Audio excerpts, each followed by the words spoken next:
people, welcome back to my YouTube channel. This is your girl again, Eve, and I'm here to show you how I did this look. You can see this look is not complicated. It's a simple look, soft glam. You can see that, guys. So let's get straight to the video and see how we do it. Oh yes.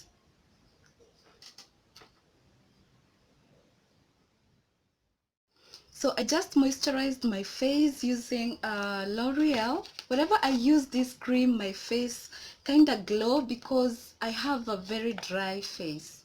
So this is what I use. See that? I've used like half of it now, and this cream is just the best. It really hydrates my dry skin. So yeah, it's called L'Oreal Triple Active. Can you see that? Triple Active 24 hours hydration. See that? Yeah, and it's for dry and sensitive skin. So guys, you should try to use this cream. It's amazing. It's amazing, guys. So after that, I just moisturize my lips. You can see like my face is glowing. I just did the moisturizer. And I've done my eyebrows off camera. If you want to see how I do my eyebrows, I'll just pin that at the end of the video. So let's go straight to the video. Remember guys, we are doing that simple look. So I'll go ahead with my LA Girl concealer. Today I won't talk too much, so I'll be showing you everything that I use on the camera. I won't talk much. Yes, so let's go.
So guys, this is my final look. See that? If you love this video, give it a thumbs up, subscribe, share, and comment down below what you think about this look. Yeah, I love you people.